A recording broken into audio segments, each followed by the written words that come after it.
আসসালামু আলাইকুম গাইস, কি অবস্থা সবার? এখন আছি আমরা সিলেটের চা বাগানে। অবশ্য ভাবতে পারেন হুট করে কেন চা বাগানে আমরা।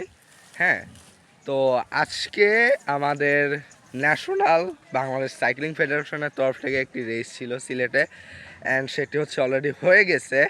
অ্যান্ড আমি যদি আপনাদের ট্র্যাক অথবা কি লেভেলের হচ্ছে গিয়ে ট্র্যাক ছিল অথবা কি লেভেলের হচ্ছে পিওর গেম ছিল সেটা যদি দেখাই, তাহলে এই দেখেন, মানে এমটিভির যে এক্সপিরিয়েন্সটা অথবা এমটিভি যে রেসের রিয়েল এক্সপিরিয়েন্সটা যদি শেয়ার করি, সেটা হচ্ছে খুবই এক্সট্রিম পর্যায়ে ছিল রেসটা।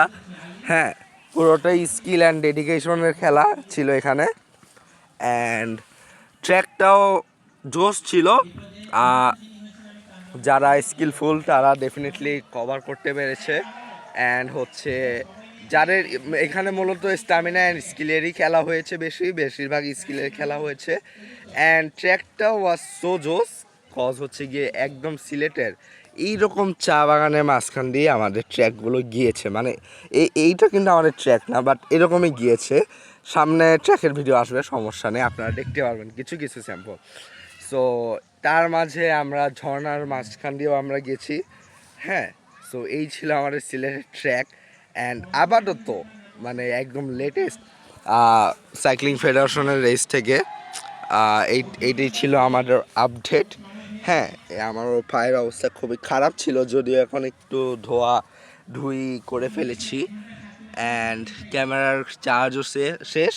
সো খারাপ কোয়ালিটির মোবাইল দিয়ে এখন ভিডিও করে আপনাদের দেখাচ্ছি আর কি। So Comilla MTV race and সিলেটের এই রেস দুটোই মারাত্মক ছিল অফ রোডিং রেস হিসাবে। সিলেটেরটা আরও বেশি ইন্টারেস্টিং ছিল। অ্যান্ড ট্র্যাক হিসাবে যদি বলি, ট্র্যাকটা আমার কাছে আমাকে যদি কেউ বলে 10-এ কত দিব, আই এম লেজিট ভাই, 10-এ আমি 100 দিব। ট্র্যাকটা এরকম লেভেলের একটা সেই ছিল ভাই, মানে যাই হোক, আজকে এখান থেকে বিদায় নিচ্ছি। আবার দেখা হবে কোনো একদিন। Happy cycling.